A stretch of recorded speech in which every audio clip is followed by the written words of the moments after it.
We are here on the eve of the 2023 World Series. The Arizona Diamondbacks taking on the Texas Rangers. It is the matchup that probably no one expected or predicted. Going to look ahead to that equally. The postseason format and that conversation continues to rumble on. I feel like I need to chime in again. There's some news reported, kind of, around Edward Cabrera and the Red Sox looking to hook up a trade around the deadline. Looking around Justin Turner. Boy, oh boy, we're going to dig into that one. Plus, we're going to spend some time starting to piece through this bullpen and stick or twist in the bullpen. Tons to get into, even on a Thursday, even on a slow news day. This is Locked On Marlins. You are Locked On Marlins, your daily podcast on the Miami Marlins. Part of the Locked On Podcast Network, your team every day.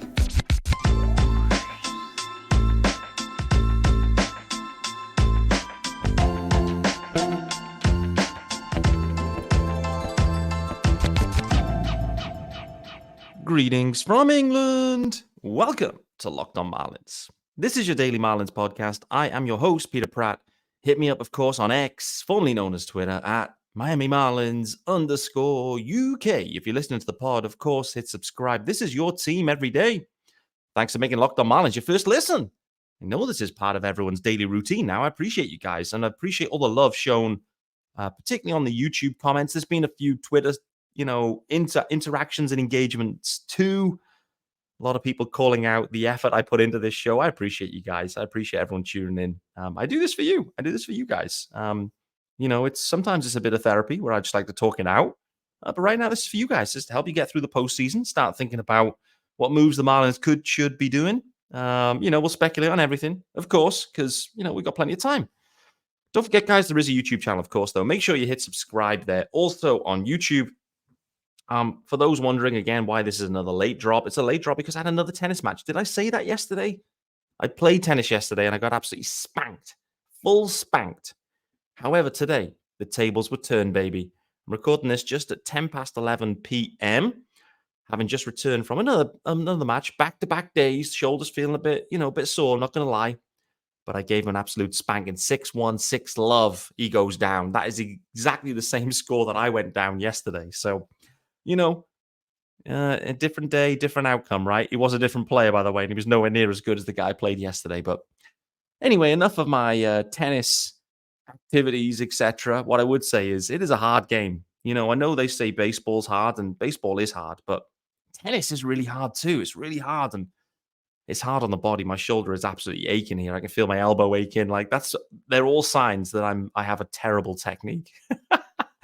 But nevertheless, that when you take the dubs, and those have been few and far between recently, you have to celebrate accordingly. So with that being said, cheers, guys. But we are looking ahead to the World Series, guys. I know the Marlins aren't in the World Series, but there is the World Series about to start tomorrow. I spoke about this topic a few weeks back asking you guys, are you still following the postseason? Like, when the Marlins are out, do you still watch the games? Maybe it changes now. Because some people are like, nah, I fully switch off. Some people are like, are you insane? Of course I watch it. Why would I watch 162 of regular season kind of mediocrity and then not watch the climax? Doesn't make sense. So there was definitely a few, sides to that coin, I would say. But I think it's fair to say once the World Series itself kicks around, maybe that does heighten the interest because, it's the final. It's the final, right? The two teams that have made it, very interesting names, not names maybe you would have expected. I think from a Rangers perspective, this has been planned investment is how I would call it with the Texas Rangers. They've really committed a lot of money and gone and got some top tier talent. And on the face of it, clearly it seems to have paid off right now. It's been a 2-year cycle for them, and they've gone from literally one of the worst teams in baseball to now, 4 wins away. It's really impressive. And it just shows you, right, when you actually commit and spend, sometimes it does work. We saw it last year with the Mets, the year before, in a sense, when the Mets, they pieced it all together and it was, really impressive roster. Kind of fell apart the back end. But this year, then, they threw the money at it. They threw the wrong money at it. And Maybe the culture wasn't quite right. Maybe the mix wasn't right. Something wasn't right. Maybe it's just because their closer went down. I don't know. But, in baseball, money just can't buy it, can't buy everything. And with the Diamondbacks, you have to look at them. And they followed a similar pathway in terms of wins, losses, and their ratio in terms of how quickly they've ascended. But the Diamondbacks, for certain, during the regular season, didn't look to be the powerhouse that the Rangers were. When the Marlins faced the Rangers, I came away from that series thinking there is a legitimate World Series contender there. Like, the offense, particularly, was just so dangerous. Didn't see any of that from the Diamondbacks, frankly. And I think the Diamondbacks, they're just one of those that they're getting just the small details correct. The bounce of the ball maybe is just going their way, like the rub of the green. It's a completely different type of roster. But, Zach Gallen's going to be getting the ball in game one. A lot of people remember, the trade, Zach Gallen, Jazz Chisholm Jr., et cetera, et cetera. I still believe it's a win-win trade. From the Marlins' perspective, they just haven't realized full value from Jazz Chisholm Jr. just yet. But they will. They will. I know they will. And this trade has plenty of years to continue to breathe, I think, anyway. And I think when we look back, it will be a similar win-win trade.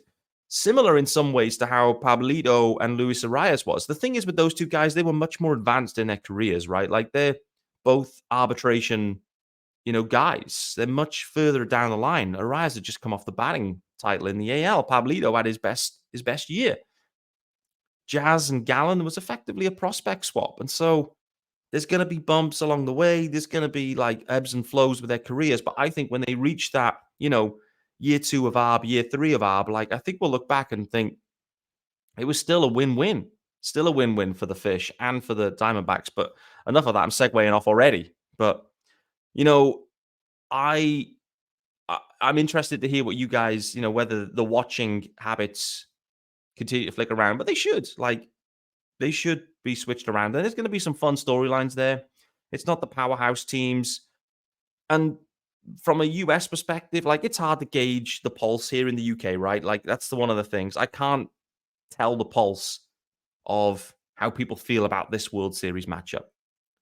Some people, like, completely turned off and, like, I ain't watching those two teams. I've never even heard of half of the Diamondbacks players and, Texas Rangers. Nah, not for me. Or are other people just like, hey, I'll watch anything? Or is it like, hey, I'm loving seeing some new teams, different teams in the mix? Let me know which one you are. For me personally, and this is kind of going to the postseason format. The funny thing about baseball, right, is there's so much luck that goes into it. And there's so many fine margins. It's the finest of margins, hitting baseballs with baseball bats at that pace. It's like literally millimeters of difference changes, like the variance and the small degrees. They're so minor in baseball, and literally there's so much luck that goes into that. There is obviously a lot of skill, but it's a hard game, and things happen. Things happen in these games. The best teams can be beaten. The best teams have been beaten along the way this year. And anyone could beat anyone. That's the beauty, I think, of baseball. It's a real leveler, to be honest with you. I remember when the Braves were absolutely scorching hot in the regular season. And the Oakland A's, I think, swept them. If they didn't sweep them, they beat them and, took a series off them or something. And he left there thinking, how's that happened? It's happened because baseball, it's so fine margins. So I know people want, like, the media and everyone, they want to see the best players, obviously, in the World Series. And, you want it to be that, big fan bases going at it and all this kind of stuff. But, I don't look at it and think, man, this is a terrible matchup. I look at it and think, this is a fun matchup, actually. But any matchup would be fun because to get to the World Series, you've had to have done something pretty special already. And you look at the Texas Rangers, I look at them, and all I can see is Adolis Garcia just going bananas. Like, the dude has just, like, become otherworldly out of nowhere. And for the Diamondbacks, they've had similar guys kind of step up to the plate, literally, and carry that team. That's the funny thing. It's the funny thing. So the format for me, it's funny. I did see one of the Braves beat writers talking about this, saying that the problem they faced the number one, the number two seeds is the fact they've got to like cool off. There's this feeling that they've cooled off heading into the DS because they're basically not playing for like 5-6 days. And so in some ways, with any of these like small sample size, anything can happen series, for me, it is a benefit. It has to be a benefit to have to play less rounds and less games. It is a benefit in many ways because your probability of winning is higher because you have to win less series to progress. But I can see where people are coming from on that topic to say, well, these guys, they're cooling off, etc., etc. For me, it's a nonsense, to be honest with you. Like, you got to play the games, you got to play well, and whatever you've done in the regular season, it doesn't matter at this point. You got to get in, and then anything can happen. The Marlins have seen that in 2003. You know, they'd have been feeling that. We were feeling that heading into this postseason this year, thinking like anything can happen. Could you beat the Phils? I mean, the Phils play great. You know, they deserve to win. They deserve to go through. The Phils, they deserve to beat the Bravos too. You know, frankly, the Diamondbacks, they deserve to beat the Phillies. You know, these teams, they're earning it. And the regular season and their records is irrelevant. The other thing I've got to call out on this too, and everyone says, well, it's a 100-win team and this team's only won 84 games and da-da-da, all these kind of things. I get it. The one thing about baseball is you don't play the same teams. It's not a complete, you know, it's hard. It's not an apples with apples comparison. It isn't, because there's two divisions, there's two leagues, sorry, three divisions, and your schedule is weighted accordingly. So although you play 1-6-2, the Braves play a different 1-6-2 to the Oakland A's, and the Oakland A's play a different 1-6-2 to the St. Louis Cardinals. It isn't an apples for apples comparison. The divisions and their makeup and where you play these games in division because of the way maybe teams buy or sell has a huge impact on that in terms of the quality of competition you're facing. And so, frankly, the regular season record, I don't really give much, you know, I don't give much into that, really. I can see why people do, saying this Braves team is you know, the best team ever and et cetera, but they didn't prove it this year. They didn't. And it's hard to compare teams. You know, you look at the AL East. A lot of people look at the AL East and go, man, that division is absolutely stacked up. And in some ways, it looks like it is. But it's hard to compare the AL East, the team in the AL East, with maybe the NL East or the AL West. I don't know. It's not apples for apples, the schedule is what I'm saying. And so it's not like the Premier League in football, right? There's 20 teams. You play each of them home and away, each 19 teams, other teams, home and away, 38 games a year. Everyone plays the same teams, home and away. That's it. The winner is the winner. You know, it's a balanced schedule. Baseball's not the same. So I like the format, personally. I can see that there's a benefit for that 1 and 2 seed in terms of they don't have to play that extra series. Other people looking at it differently. And the Braves beat writer was saying, maybe, well, his preference was expanded out again by another couple of teams. So you end up with no bye or whatever it might be. You end up with a similar format to how they had in the COVID year.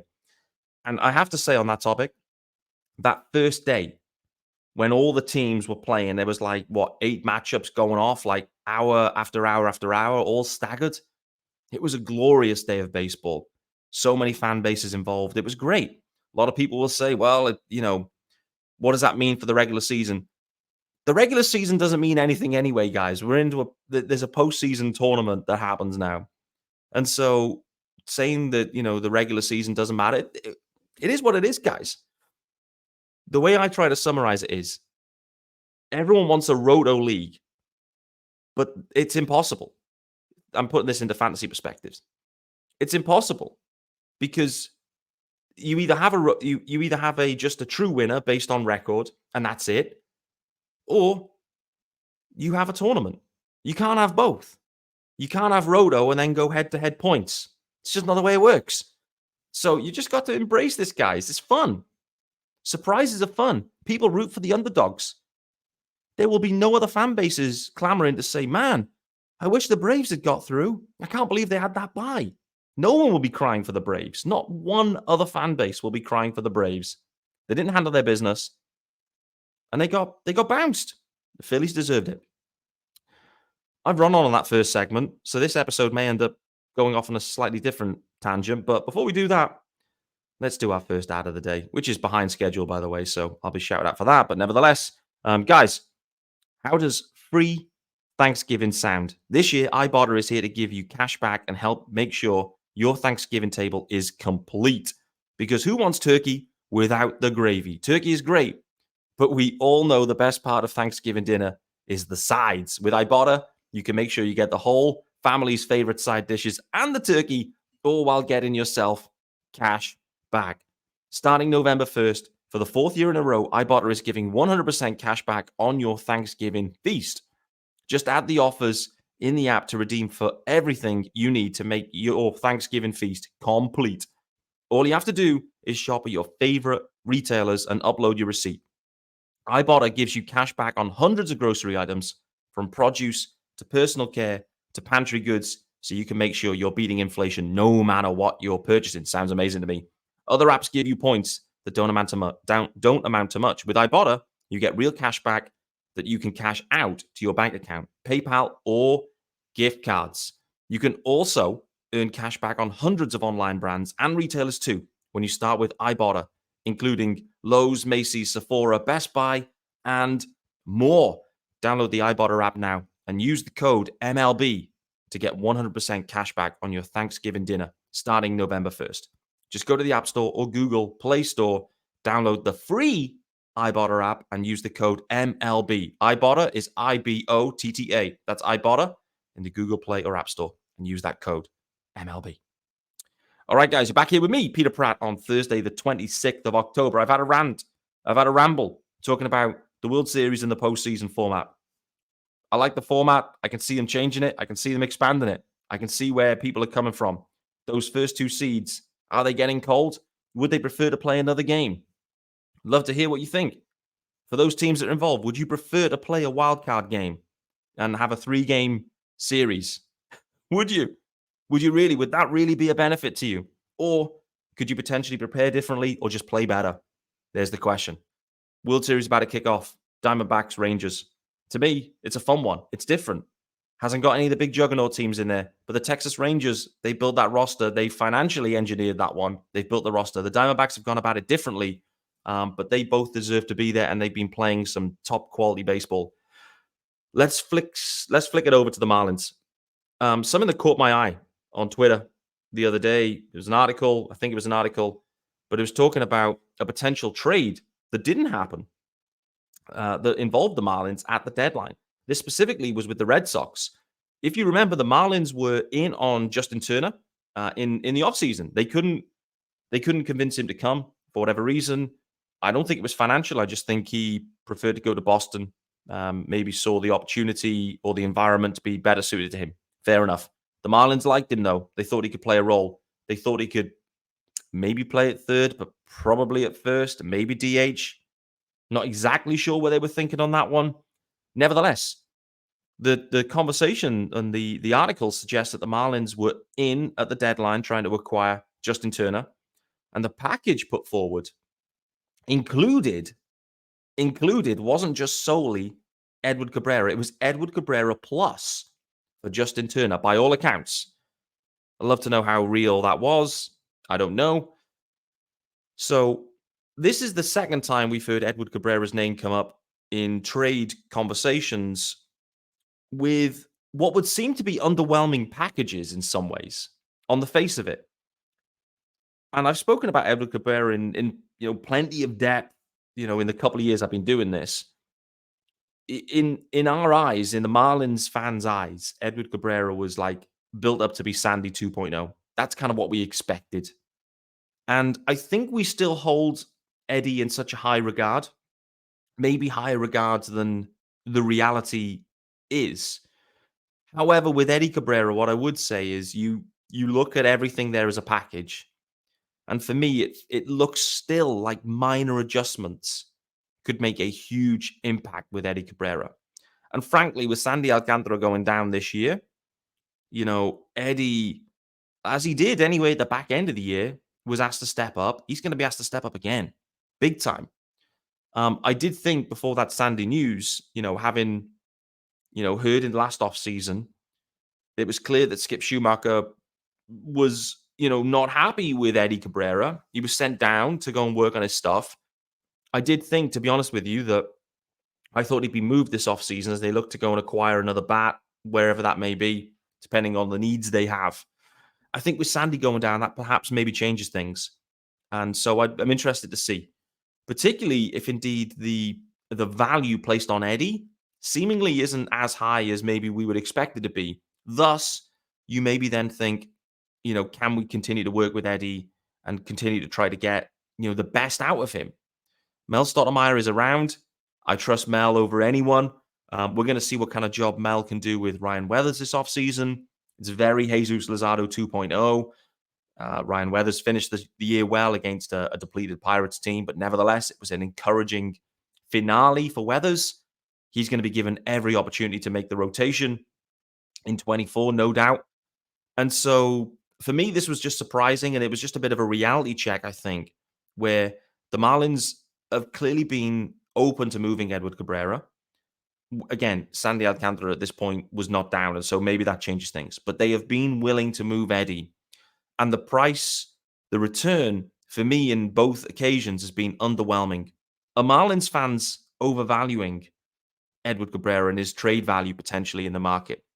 Again, I look at his savant profile, I look at everything there with Eddie Cabrera, and it's literally like, there's so many similarities to Tanner Scott, to be honest with you, in 22. Do you remember what we were thinking about Tanner Scott and just thinking, man, the dude just walks everyone. Stuff's amazing, walks everyone.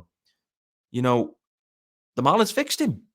The Marlins fixed Tanner Scott, and the Marlins can fix Edward Cabrera too. I think they can. So I think they'd be crazy to trade Eddie Cabrera for anything less than a blockbuster return. But seemingly the market is dictating that there isn't really a blockbuster return there.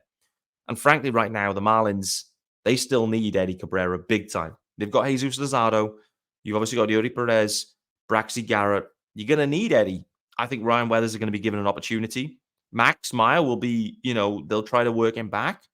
We'll see what kind of role he plays. But, for me, the one to keep an eye on still is Trevor Rogers. That's the one I've got my eye on. The Marlins really can't trust Trevor at this point. And a couple of years out, what's left in the tank there with Trevor? What do other teams see? But we've heard that when Trevor was available at a deadline, even though he was injured, I think, or was not very good, there were teams still interested in that. They could still see a reclamation there in Trevor Rogers. But for me, that's the one I've got my eyes on. Although, Skip may see it differently, Mel may see it differently, but I look at Eddie and just think there is a potential, there's a pathway to have a Tanner Scott type leap from Eddie, and that would be a huge boost for the Marlins, no doubt about it. Guys, this episode is also brought to you by our good friends over at who is it by? it's by Jase Medical. Man, oh man, I almost botched that one. I mean, for some I probably have, but nevertheless, let's get the graphics pumped. That's the main thing. We need the graphics. And there's a lot of uncertainty in the world today, guys. It's important to be prepared. Unrest in the Middle East, fires in Hawaii, earthquakes and more. You know it. And this can lead to supply chain shortages for medications or the inability to get medications in a timely manner. The Jase case is a personalized emergency medication kit that contains 5 essential antibiotics that treat the most common and deadly bacterial infections. You can also customize your case and add additional life-saving medications based on your unique needs. So what do you got to do? You got to get yourself to jasemedical.com and you got to enter this promo code, and the code is locked on at checkout for $20 discount on your order. That's locked on at jasemedical.com, which is JASE for Jase, jasemedical.com. All right, guys. Back with me, Peter Pratt. Thursday, the 26th of October. We're going to wrap up here, actually. We haven't got time to get in the bullpen. I've gone a bit too long on my World Series and kind of postseason rant. My shoulder's actually starting to really tighten up as well. I'm seizing up on camera. as I sit here before your eyes. So my shoulder is I'm really feeling. I can't even lift a glass of wine. That's a real bad sign. But good news is the speed gun had the first serve clocked at like 120.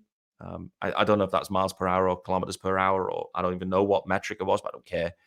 Nevertheless, guys, let's wrap it up there. I want to do the bullpen justice because there's a few decisions in there, I would say, and there's a few, conversations, at least, I would say, the Marlins from a stick or twist perspective.